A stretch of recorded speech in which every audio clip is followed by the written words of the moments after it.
In my previous video recorded teaching titled English, Strong's Concordance Credibility, I left off with an example of an English word, season, or plural seasons, how it has been translated from at least 5 different Hebrew Torah words. And so in this video teaching, I'm going to express the vice versa. And what do I mean by that?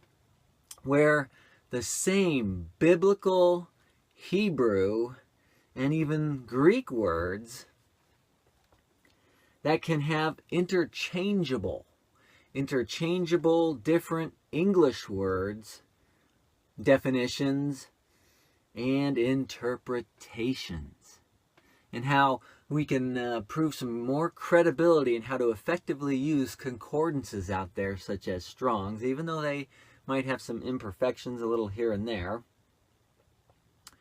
For example, the Hebrew word Alma. Yeah, Alma is the Ayin, the Lamed letters here. Ayin, Lamed, the Mem, and the He. Translated into the Greek word Parthenos. If you've got your Septuagint, which was completed over 2,100 years ago, from Hebrew to the Greek language, because it was becoming more popular within the Middle East and throughout that region of the world because of the Greek Empire, of course. So this word has been highly debated, of course, especially within the virgin birth prophecy of Yeshayahu. That's Isaiah chapter 7 and verse 14. And I have a whole playlist series teaching on that. I don't want to get too detailed about that. But let's look how this word is utilized and how it was inspired in the book of Bereshit, chapter 24. That's Genesis chapter 24. We'll look at the Hebrew, 3 different Hebrew words speaking in reference to Rebecca. As most of you out there probably know, it was to be Isaac's wife, Isaac, and Abraham's son from his wife Sarah. So in this chapter 24 of Genesis, we see the pre-married, before even meeting Isaac, using 3 different Hebrew words. And picking up in verse 14, and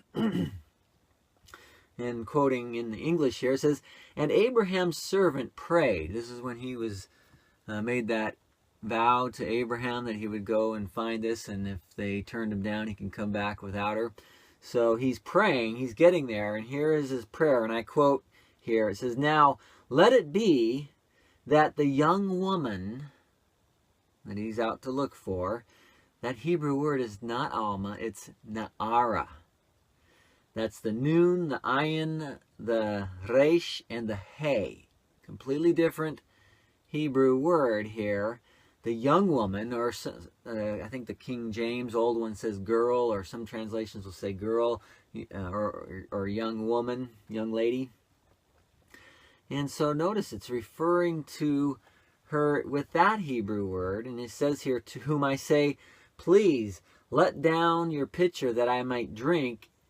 And she says, "Drink, and I will also give your camels a drink." So he's asking for kind of a miraculous sign here to make it clear, because this is going to be too difficult of a project for him to discern with his own wisdom. So he wanted to put it into his hands to decide. And so he said, "Let her be the one you have appointed for your servant Isaac. And by this I will know that you have shown kindness to my master," referring to his master Abraham. Now notice, jumping down to verse 16 here, it says, "And the young woman," here it's Na'ara, And you can go to the Strong's, look up the word, well, Strong's is Old King James, they like the word damsel. And today in modern English, it sounds a little more derogatory, so usually it'll say maiden, or you might find it under the English word woman. But it's damsel if you want to go to the Strong's Concordance. But you notice that in the vast majority, in the whole Tanakh, Na'ara is the vast majority usage for a young woman or a girl. And Alma is a very minority word that is used for that. And I'll get to that as we go here. But that's an interesting point to make. This is Na'ara is the Strong's word, or Strong's number is 5291. That's 5291 if you want to check up on me. And it says here that she was very beautiful, a virgin. Now this Hebrew word is the explicit word for a virgin. It's Batula. Batula. We've got the Beit, the Tav, Vav with the O in the middle there, onto the side, U, Vav, Lamed, and Hey. And you can see those exact letters when you look at the Strong's. Strong's gives you the words and gives you the vowels based upon their consultations with Orthodox rabbis when they compiled the Strong's Concordance, just like William Tyndale did when he was in Germany in exile as a fugitive, and so he went to the rabbis to help with learning the Hebrew grammar and the text and the letters and the language and so forth. And so a lot of piggybacking from translators, learning from other previous translators, of course, as modern concordances do from Strong's, and often will give you the Strong's numbers, which makes it easy to double check. Anyway, I don't want to get off on a tangent here. So notice it here, it says, not only does it call her a virgin, a Batula, but it says, and no man had relations with her. So very clear. But jumping down to verse 28 here, we'll see this word, Na'ara, a third time. 3 times Na'ara is used.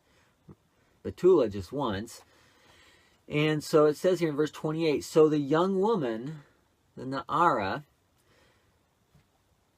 Strong's 5291, ran and told her mother's household these things. And you probably know the story. I don't have to explain that too much, but it's interesting how these words here. Now jumping down to verse 43, here is the first introduction to the word Alma in this chapter. And so we see, and it says here, jumping into it, the maiden, the Alma. This is Strong's number 5959, 5959. Easy number to remember. It's the ayin, the lamed, the mem, and the hey suffix. Again, feminine suffix. And it's referring, it says, and the maiden Rebecca. Of course, already established she was a virgin, who comes out to draw water. Now in these verses, the Septuagint, interesting, Septuagint uses Parthenos for every single word for Na'ara, Betula, and Alma. For example, in verse 16, it says, the Parthenos was very beautiful. She was a Parthenos. A man had not known her. Verse 43, the Parthenos who comes out to draw water. So in Hebrew, there are semantic differences, of course, between these 3 uses of Hebrew words for Rebecca. Na'ara relates to the youthful feminine gender. Again, the most common, used elsewhere in the Tanakh and the scriptures, and you can check it out. You could just go to the concordance, like I said, or any concordance. And just check up on me, check up on others out there who might say otherwise, especially if they say otherwise. And then the word virgin, Betula, relates explicitly to a virgin, physical virginity. Now the word Alma, or maiden, often translated is more ambiguous. And we see that it is more interchangeable the marital status could be a young woman, young girl, establishing her non-marital status, I should say, and or virginity. Or, you know, as we say in a Scantron test, you say A, B, C, or D, all of the above. Usually if you pick all of the above, you're right. You're correct if you're unsure, usually. And so I don't want to be too dogmatic, but we see here that Rebecca, you know, describing her, they are conceptually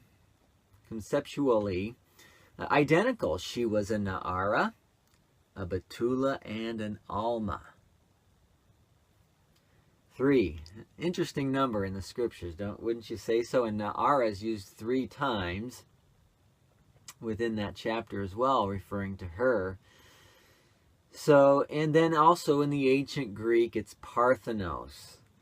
And believe it or not, if you do some research, and you'll see that popular, you might even find a popular, scholarly Hebrew, fluently speaking Hebrew, biblical Hebrew as well, with highfalutin degrees, dogmatically and boldly claiming that Alma and Parthemos can only mean maiden or young woman and can never refer to a virgin. Hard to believe. If someone says that, if you hear someone out there say that, you should do some research and see either they don't know what they're talking about, or they're simply using some dogma to teach error and not being truthful and honest about it. And I don't know their hearts. I'm not going to judge their hearts, but those are the 2 obvious possibilities that I can see if someone dogmatically claims that. And kind of like this minority but growing movement within the Hebrew roots movement, believers who boldly claim out there, and you'll probably hear them, it's growing out there, that a biblical day can only mean during the daylight portion of each day. And it could never include the darkness portion of a day. I know it sounds hard to believe, but you can just go, it doesn't take long to find it. It's growing, like I said. And so they say that a biblical day begins with sunrise, not sunset. And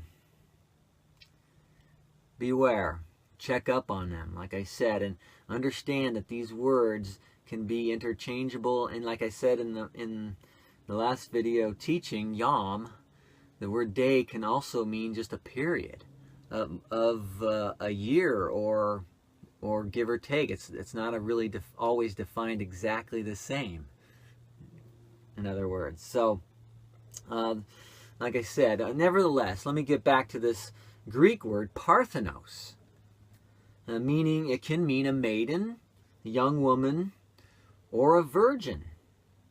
And so if you want some almost 2,000-year-old evidence of how this is used, well, it's preserved in the Greek manuscripts of the New Testament, as prophesied to be the Brit Hadashah, the New Covenant writings. As you can see in Jeremiah 31:31 through 33, also in chapter 32, it's mentioned a couple times in Ezekiel of this new spirit, this Brit Hadashah, that the Most High will give to the people of Israel, Judah and Israel, the 10 tribes. They were split at that time those books were written. Nevertheless, let's take a look at this Hebrew word, this Greek word Parthenos, how it's used in the Brit Hadashah writings. Again, about 2,000-year-old evidence to show how it was used back then, to debunk how people say 2,000 years later it cannot mean that. Well, it was used by Greek experts and preserved more explicitly in the book of Luke. You can find it in the book of Matthew, the beginning of Matthew as well, Matisyahu. But in Luke chapter 1, verses 26 and 27, it says, "Now in the 6th month of the angel Gabriel was sent by the Most High to a city of Galilee named Nazareth. And it says here, verse 27, to a Parthenos, a virgin. That's Strong's Concordance number 3933. That's 3933. Betrothed to a man whose name was Joseph, say Joseph, of the house of David. Now it says, and the Parthenos name was Miriam. Or most modern translations will say Mary, as they change the name a little bit, but Miriam, back in the 1st century CE. Now where it gets explicit here is verse 35, where we see in Luke chapter 1, or is it Luke chapter 3? Anyway, I think it's Luke. I think I have a typo here. Anyway, in verse 35, I think it's chapter 3, where it says, but verse 35, it says, which expresses as Mary, to be more clearly to be a virgin, because it says here, without utilizing the word virgin or maiden, it says, then the Miriam said to the angel, how could this be, since I do not know a man? Now we can read the context. She did know Joseph to a degree. They were betrothed. That wasn't one of those prearranged marriages where they don't know each other or meet each other till the wedding day. They had so that's when it says I don't know a man. It's kind of like when in the Torah it says, and Adam knew Eve, and then all of a sudden a baby comes along. And so it's more discreet Torah-style terminology for the kids out there and teens there. Just to, I think we don't need to get too descriptive here. But, you know, it's very clear that she did not know a man. Very similar to, as it's stated with Rebecca, that she had not had relations with a man. So, very similar. We see this throughout the scriptures, very consistent. And Parthenos is very explicitly referred to in virginity with the Brit Hadashah writings.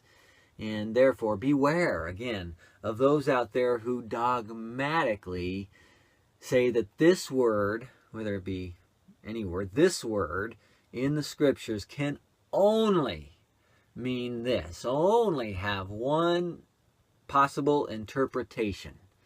Now, sometimes with diversity, the context will narrow it down, of course, and that's not what I'm referring to, but people will say that regardless of the context, this is what it always means. And they're a little bit too dogmatic about it.